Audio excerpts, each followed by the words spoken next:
रात के करीब 12 बजे का वक्त था। गर्मियों की रातें थीं और मैं अपने कमरे में सो रही थी। अचानक मेरे कमरे के दरवाजे पर दस्तक हुई। पहले तो मैं थोड़ा डर गई, लेकिन फिर सोचा शायद मेरा भाई ही होगा, क्योंकि घर में मेरे और भाई के अलावा कोई और नहीं था। मैंने उठकर दरवाजे की ओर कदम बढ़ाए। दरवाजा खोलते ही मैंने बाहर झांका, लेकिन वहां कोई नहीं था। मैंने सोचा शायद ये मेरा वहम होगा। मैं वापस बिस्तर पर लेटने लगी। अचानक दरवाजे पर फिर से पहले से भी ज्यादा जोर की दस्तक हुई।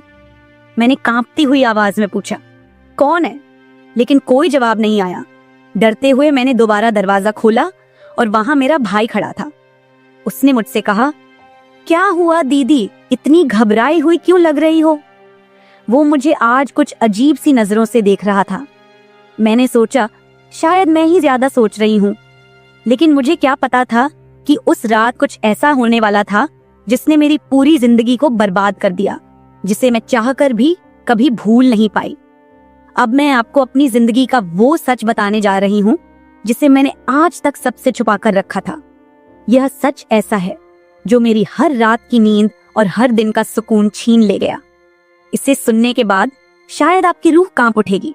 दोस्तों, कहानी सुनने से पहले दिल थाम कर बैठिएगा, क्योंकि कहानी बहुत ही खतरनाक होने वाली है।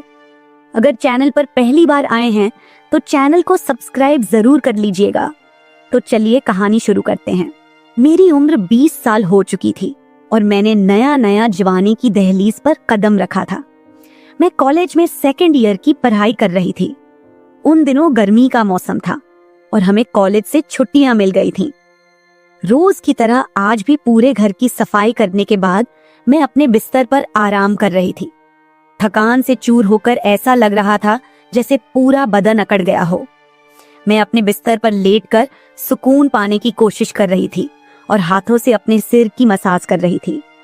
अचानक मेरा भाई राहुल मेरे कमरे में आया और दरवाजा बंद करके कहने लगा, क्या हुआ दीदी, तबीयत तो ठीक है? मैंने कहा, क्या भाई, मम्मी सारा काम मेरे सर पर डालकर चली जाती हैं। कॉलेज की छुट्टियां क्या हुई, सारे घर की जिम्मेदारी मुझ पर आ गई है। ऊपर से काम वाली बाई भी छुट्टी पर है। मुझसे नहीं होते ये घर के काम। मेरी बात सुनकर वह मेरे पास आकर बैठ गया और कहने लगा, मेरी प्यारी बहन, कोई बात नहीं, मैं अभी तुम्हारे लिए दूध लेकर आता हूँ, उसे पियोगी तो सुकून मिल जाएगा। राहुल की बात सुनकर मैं मुस्कुरा दी और कहा, बस तुम खाना बाहर से ले आना, मैं थोड़ी देर सोऊंगी तो मेरी तबीयत कुछ बेहतर हो जाएगी। राहुल कमरे से निकल गया। कुछ देर बाद ठंडे दूध के गिलास के साथ वह वापस आया। मुझे उस पर बहुत प्यार आया। दुनिया में बहुत कम ही ऐसे भाई होते हैं जो अपनी बहनों का इतना ख्याल रखते हैं। मैं उसे ढेर सारा आशीर्वाद देने लगी और उसका लाया हुआ दूध पीने लगी। दूध पीने के बाद मैं अपने बिस्तर पर लेट गई। राहुल कहने लगा, चलो दीदी, मैं तुम्हारा सिर दबा देता हूँ, तुम सो जाओ। वह मेरे पास बैठ गया और अपने हाथों से मेरा सिर दबाने लगा। उसके हाथों से मुझे सुकून मिलने लगा और मेरे सर का दर्द भी कम हो गया था। मैं आंखें मूंद कर लेट गई और कुछ ही देर में मैं गहरी नींद सो गई। मुझे कोई भी होश नहीं था कि मैं कितने घंटे तक सोती रही। जब मेरी आंख खुली तो मैंने घड़ी पर टाइम देखा। रात के 9 बज चुके थे। शायद थकावट की वजह से मुझे वक्त का एहसास ही ना हुआ। मम्मी और पापा भी ऑफिस से वापस आ चुके थे। मुझे कुछ भी समझ नहीं आ रहा था और मेरा पूरा शरीर दर्द कर रहा था। मैं बिस्तर से उठकर बाथरूम जाने लगी। तभी मुझे चक्कर आ गए। मुझे ऐसा लग रहा था जैसे सब कुछ घूम रहा हो और अगर दीवार का सहारा नहीं लिया होता तो शायद गिर जाती। खुद को संभालते हुए मैं फ्रेश होकर बाहर आई। देखा कि सभी खाने के टेबल पर बैठे हुए थे और मेरे आने का इंतजार कर रहे थे। मैं जाकर आराम के साथ कुर्सी पर बैठ गई। मेरी हालत काफी खराब हो चुकी थी और थकावट से मेरा पूरा बदन दर्द कर रहा था। राहुल ने देखा कि मैं थकी हुई हूँ तो तुरंत मम्मी से कहने लगा, मम्मी देखिए, अंजलि दीदी पर काम का बोझ थोड़ा कम डाला करे।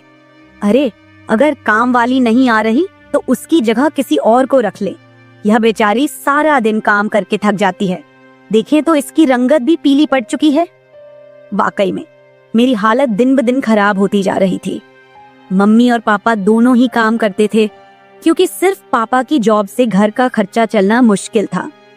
साथ ही हमारी पढ़ाई का खर्च भी काफी था, इसलिए मम्मी भी उसी कंपनी में काम करती थी जहां पापा।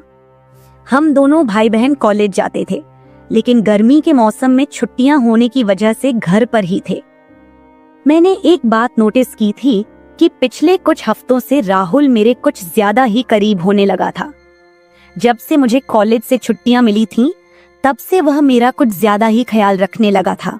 अगर मैं घर का कोई काम करती तो वह आकर मदद करने लगता। कभी कभी काम करते वक्त मुझे थकावट महसूस होती तो वह मुझे आराम से बिठाकर मेरा सिर दबा देता। जब मैं उसे मना करती तो वह हंसते हुए कहता, नहीं दीदी, तुम बहुत काम करती हो, अब मेरा हक बनता है कि तुम्हें सुकून दो। मैं उसे रोक नहीं पाती और चुपचाप लेटी रहती। लेकिन एक रात जो हुआ, उससे मेरे होश उड़ गए थे। क्या राहुल कभी ऐसा कर सकता था? मैं अपने कमरे में सो रही थी। आधी रात के करीब मुझे महसूस हुआ कि जैसे कोई मेरे कमरे में आकर खड़ा हो गया हो। धीरे धीरे वह बिस्तर के पास आ रहा हो और मैं सोते हुए भी महसूस कर सकती थी कि कुछ अजीब हो रहा है। मुझे तुरंत झटका सा लगा और मैंने आंखें खोल दी। कमरा पूरी तरह से अंधेरे में डूबा हुआ था और जब मैंने उठकर देखा तो अंदर कोई नहीं था। बस कमरे का दरवाजा थोड़ा सा खुला हुआ था और मुझे याद था कि मैं हमेशा सोने से पहले दरवाजा बंद करके सोती थी। तो फिर वह कैसे खुला था? मैं चुपचाप उठकर दरवाजे को लॉक करने लगी। फिर से बिस्तर पर जाकर सोने की कोशिश की, लेकिन जैसे ही मेरी आंखें बंद हुईं, मुझे फिर से कुछ कदमों की आहट सुनाई दी, जैसे कोई बिस्तर के पास आकर बैठा हो। और फिर मुझे लगा जैसे कोई मेरे पास आकर अपना हाथ बढ़ा रहा हो। मैंने पलटकर देखा, लेकिन कोई नहीं था। मेरी धड़कन तेज हो गई थी और मुझे घबराहट होने लगी थी। मैंने घबराते हुए कमरे की लाइट ऑन की और दरवाजा खोलकर बाहर झांका, लेकिन वहां कोई नहीं था।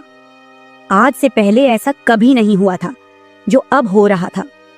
मुझे प्यास लगी तो मैं कमरे का दरवाजा खोलकर बाहर निकली। उसी वक्त राहुल भी अपने कमरे से बाहर निकला। मुझे देखकर उसने पूछा, क्या बात है, आप अभी तक जाग रही हैं? मैंने जवाब दिया, कुछ नहीं, बस ऐसा महसूस हुआ जैसे कमरे में कोई मौजूद हो। पानी पीकर मैं दोबारा कमरे में आई और पीछे पीछे वह भी आ गया। उसने कहा, आपको डरने की जरूरत नहीं है।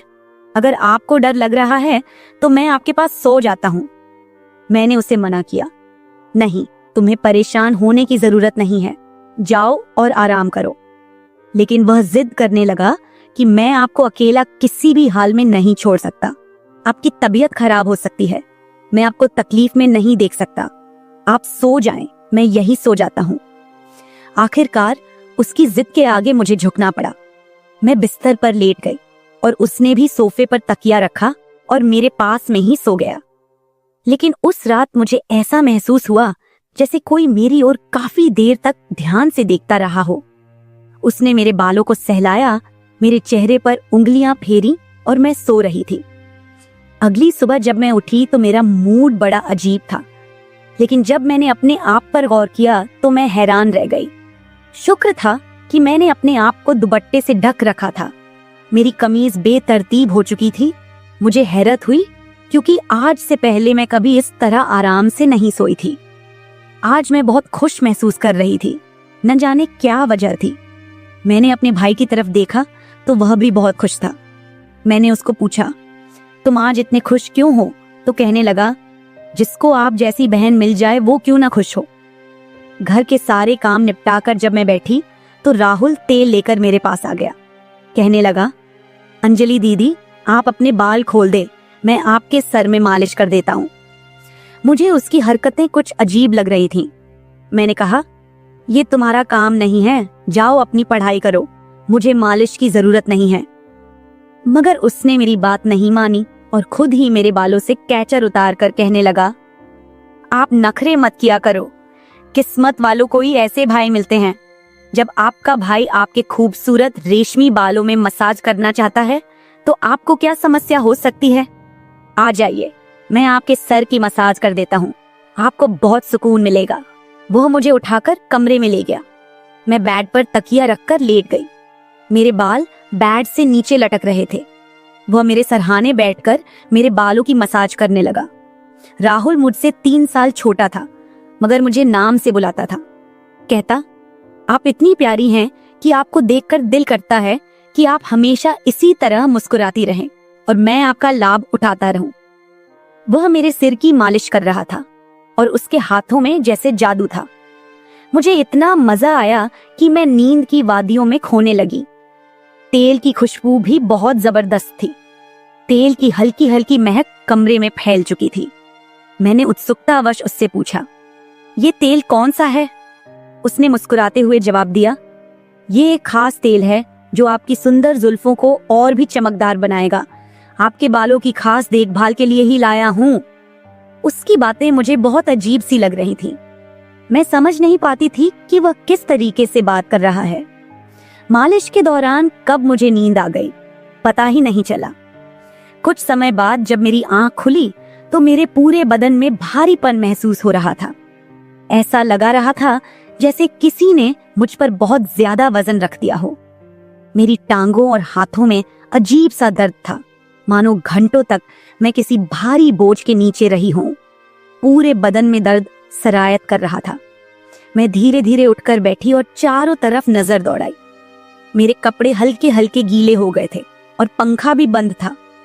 कमरे में गर्मी का एहसास हो रहा था। मैंने चक्कर खाती हालत में बेड से नीचे कदम रखा, मगर पैरों में जैसे जान नहीं थी। मैंने अपने भाई को देखा जो शांत और सामान्य नजर आ रहा था। लेकिन यह सब क्या हो रहा था? मुझे समझ नहीं आ रहा था कि आखिरकार ऐसा क्यों हो रहा है। बड़ी मुश्किल से खुद को घसीटते हुए मैं बाथरूम पहुंची और फ्रेश होकर आई। आईने में अपनी हालत देखी तो ऐसा लगा जैसे मैं पूरी रात सोने की बजाय किसी मेहनत वाले काम में जुटी रही हूं। जब मैं कमरे से बाहर निकली तो मुझे हल्की हल्की फुसफुसाने की आवाजें सुनाई दी।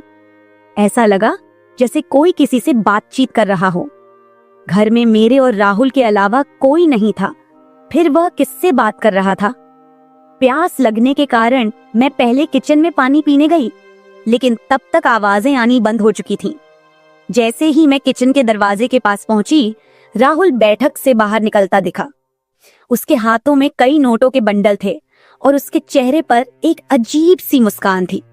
मेरे माथे पर बल पड़ गए। उसने जैसे ही मुझे देखा चौंक गया। कहने लगा, दीदी आप उठ गईं। मैंने बिना जवाब दिए धीरे धीरे उसके करीब जाकर पूछा, ये पैसे कहां से आए? वह हड़बड़ा गया और तुरंत उन्हें अपनी जेब में डालने की कोशिश करने लगा। मैंने उसका हाथ पकड़कर उन पैसों को बाहर निकाला और सख्ती से पूछा, सच सच बताओ, इतने पैसे तुम्हारे पास कैसे आए? वह घबरा गया और कहने लगा, प्लीज पापा को मत बताना। ये पैसे पापा के एक दोस्त ने पुराने कर्ज के रूप में लौटाए हैं। मैंने सोचा था कि इनसे मोबाइल खरीद लूंगा। उसकी बात सुनकर मेरा गुस्सा 7वें आसमान पर पहुंच गया। मैंने उसे डांटते हुए कहा, क्या तुम्हें घर की हालत का जरा भी अंदाजा नहीं है? मम्मी पापा दोनों इतनी मेहनत कर रहे हैं और तुम इन पैसों से मोबाइल खरीदने की सोच रहे हो। उसने शर्मिंदा होकर पैसे मुझे थमा दिए। मैंने वो पैसे रात को पापा को दे दिए। उस रात राहुल ने मुझसे एक भी बात नहीं की और जल्दी सोने चला गया। मैं अगले दिन किचन में काम कर रही थी जब राहुल अपने दोस्तों के साथ घर में दाखिल हुआ। मैं जितनी हैरान होती उतना ही कम था, क्योंकि वह अपने दोस्तों को सीधा लाउंज में ही ले आया था। उस वक्त मैं दुपट्टा उतारकर बर्तन साफ कर रही थी। जब वह सब हंसते हुए अंदर आए, मैंने तुरंत दुपट्टा ऊपर लिया और फिर राहुल को समझाने लगी कि यह क्या तरीका है? तुम जानते हो इस वक्त मम्मी पापा घर नहीं हैं, फिर भी इन लोगों को घर ले आए हो। राहुल मुस्कुराते हुए बोला, दीदी ये घर मेरा भी है और आपको कोई दिक्कत नहीं होनी चाहिए।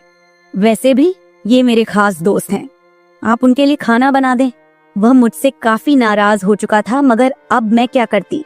खाना तो बनाना जरूरी था। मैंने मजबूर होकर खाना तैयार किया और टेबल पर लगा दिया। मैंने गौर किया कि उसके दोस्त बार बार मुझे घूर कर देख रहे थे। वे सभी राहुल की उम्र से बड़े थे और अजीब तरीके से घूर रहे थे, जैसे कच्चा ही खा जाएंगे। मैं तुरंत अपने कमरे में चली गई और दरवाजा बंद कर लिया।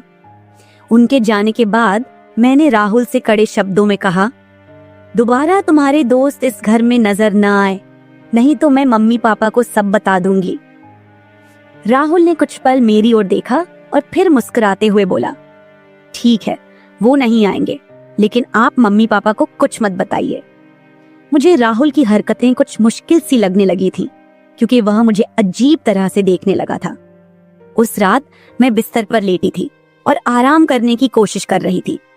अचानक मैंने महसूस किया कि मेरे पैरों पर किसी का हाथ था। मैं हड़बड़ाकर उठी और देखा कि राहुल मेरे पैरों को अपनी गोद में रखकर मसाज कर रहा था।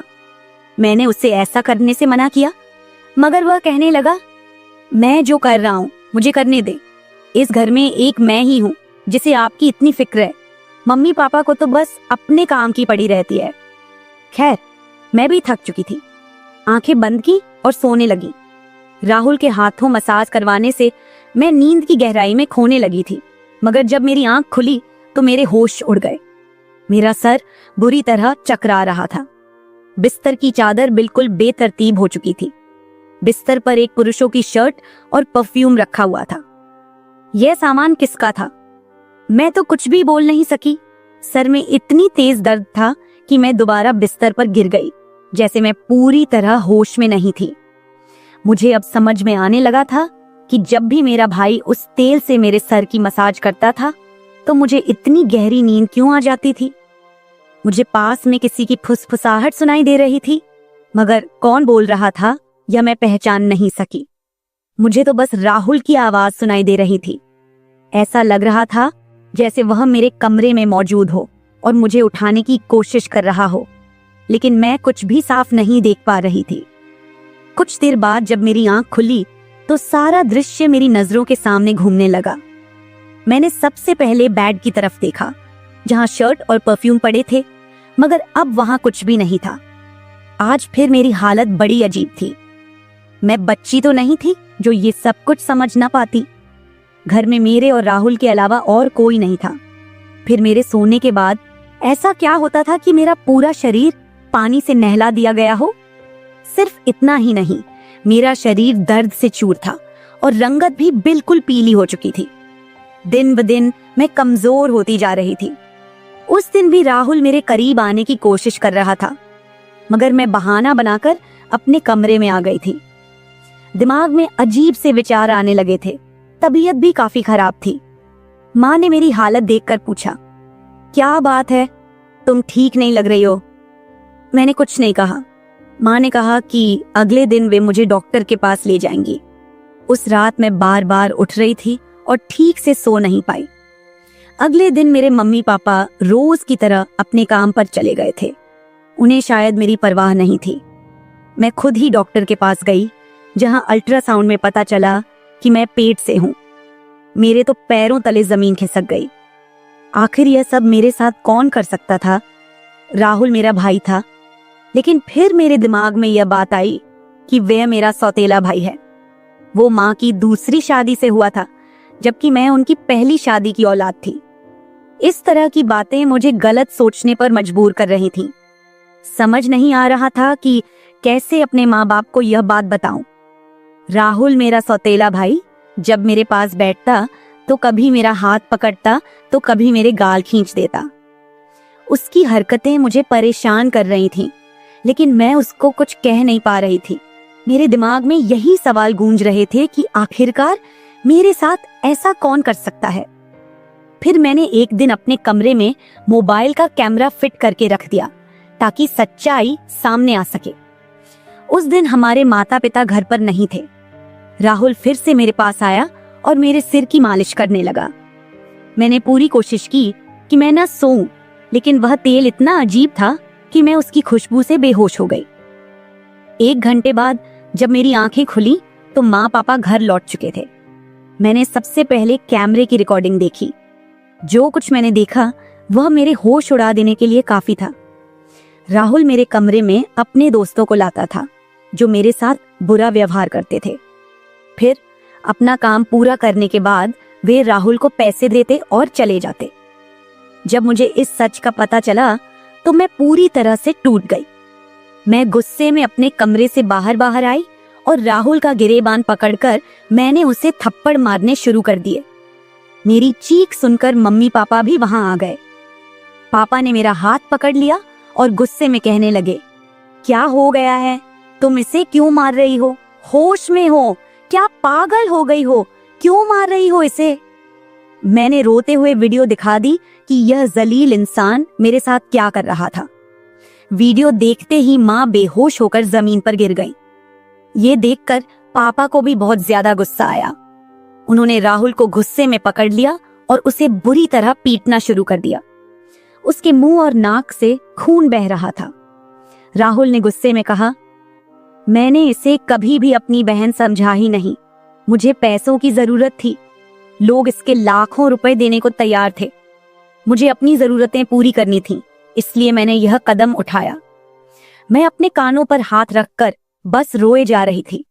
पापा ने उसे इतना मारा कि वो लहूलुहान हो गया, लेकिन जैसे तैसे खुद को छुड़ाकर वह घर से भाग गया और फिर कभी उस घर में वापस नहीं आया। इस हादसे को मेरे लिए भूल पाना तो दूर, इसे याद करते हुए आज भी मेरी रूह कांप जाती है। भाई वही होता है जो आपके सगे खून का हो। किसी भी अनजान मर्द के सहारे अपनी बेटी को छोड़ना बहुत बड़ी भूल हो सकती है, क्योंकि कुछ शैतानी सोच रखने वाले लोग हर वक्त इस ताक में रहते हैं कि कब किसी मासूम की इज्जत से खिलवाड़ करें।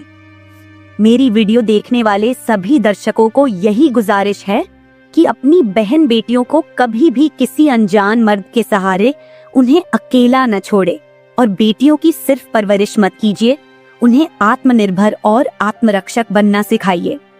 इस सारे मामले में आपको किसकी गलती लगती है? हमारे माँ बाप की, जिन्होंने पैसा कमाने के चक्कर में हमारे ऊपर कभी ध्यान ही नहीं दिया, या फिर मेरी, जो अपने सौतेले भाई पर सरगे से भी ज्यादा भरोसा करती थी, या फिर इस समाज की, जो बेटियों को कमजोर और बेबस मानता है। आपकी राय मेरे लिए बहुत मायने रखती है। कमेंट बॉक्स में जरूर बताएं कि इस पूरे मामले में आप किसे गलत मानते हैं। मैं अपनी कहानी आपके साथ इसलिए साझा कर रही हूँ ताकि यह किसी और के लिए एक सीख बन सके। यह सिर्फ एक घटना नहीं है, बल्कि एक चेतावनी है कि हम सबको सतर्क रहना चाहिए। अगर आपको मेरी यह कहानी पसंद आई और आप मानते हैं कि इसे सुनकर कोई और भी जागरूक हो सकता है, तो इसे शेयर जरूर करें। अगर आप ऐसी और भी कहानियां सुनना चाहते हैं जो मनोरंजन के साथ एक संदेश भी दें, तो मेरे चैनल को सब्सक्राइब जरूर करें। बेल आइकॉन दबाना मत भूलिएगा ताकि आपको मेरी हर नई कहानी समय पर मिल सके। कल फिर मिलते हैं एक नई कहानी के साथ। धन्यवाद।